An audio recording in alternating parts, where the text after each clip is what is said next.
Baik, bismillahirrahmanirrahim. Assalamualaikum warahmatullahi wabarakatuh. Jumpa lagi dengan saya di Abil Maiwa Channel. Jadi teman-teman, channel ini merupakan channel pendidikan tempat kita berbagi tentang aplikasi pendidikan, Microsoft Office, serta tips dan trik komputer. Jadi pada video kali ini Bapak Ibu ya, kembali lagi admin akan mencoba mengupdate informasi terbaru terkait P3K Guru di tahun 2022 Bapak Ibu ya.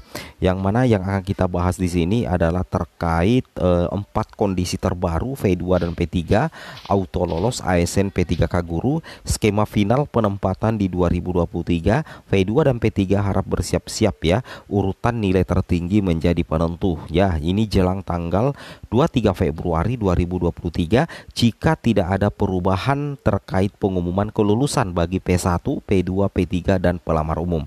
Baik rekan-rekan guru, bagi rekan-rekan guru sebelum kita lanjut, bagi rekan-rekan guru yang baru pertama kali menemukan channel ini, jangan lupa tekan tombol subscribe dan aktifkan lonceng notifikasinya agar setiap hari Bapak Ibu bisa mendapatkan update informasi terbaru dari kami. Baik, terkait dengan 4 kondisi terbaru V2 dan P3, auto lolos ASN P3K Guru, skema final penempatan di 2023, V2 dan P3 harap bersiap-siap. Kita langsung 7 poin saja ke informasinya.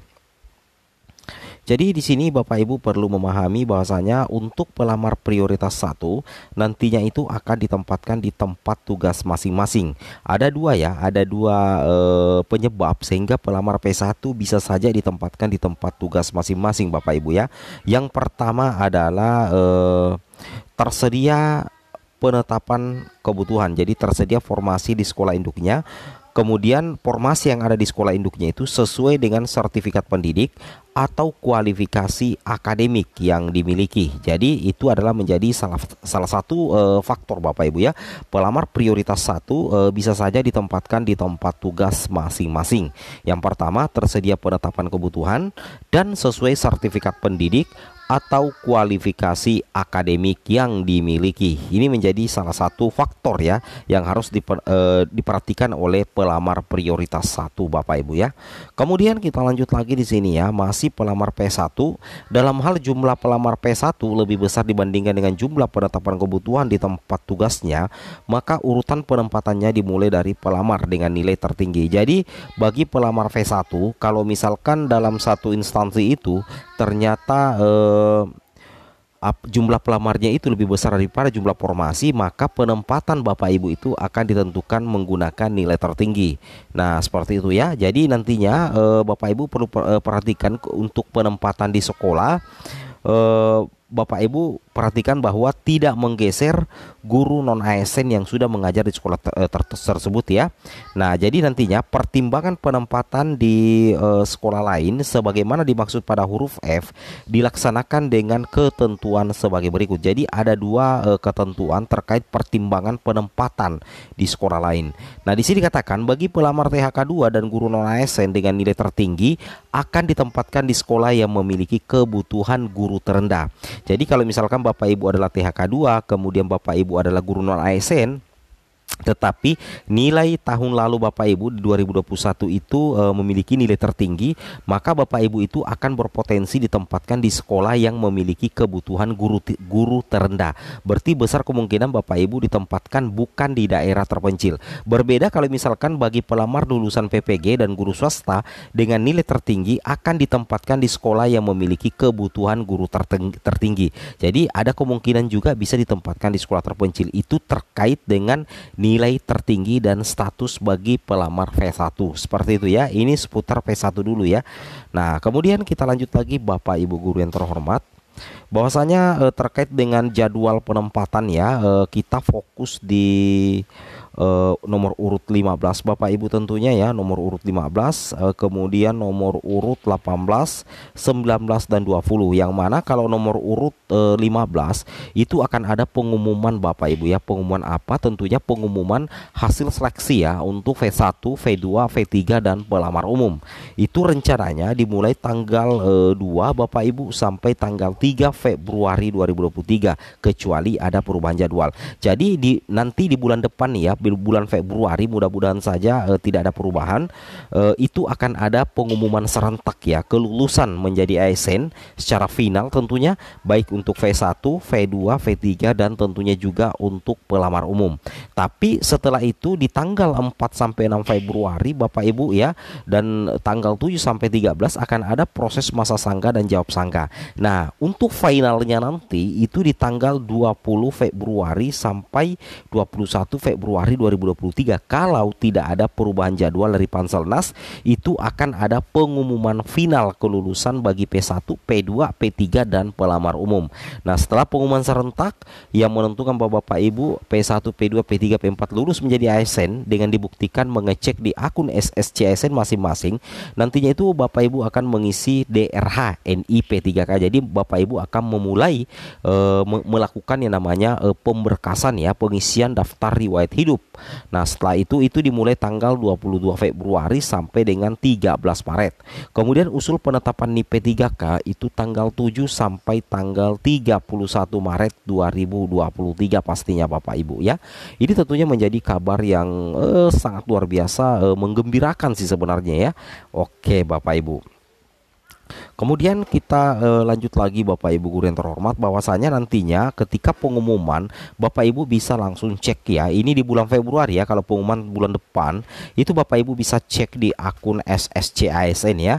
Jadi kalau misalkan di sini tertulis selamat Anda lulus seleksi P3K guru tahun 2022, maka nantinya Bapak Ibu dinyatakan lulus ya.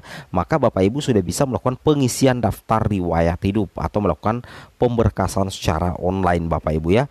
Nah, kemudian terkait dengan 4 kondisi ya bagi V2 dan V3 di seleksi P3K guru, bahwasanya pelamar prioritas 2 itu menjadi salah satu pelamar yang sangat diprioritaskan. Kenapa?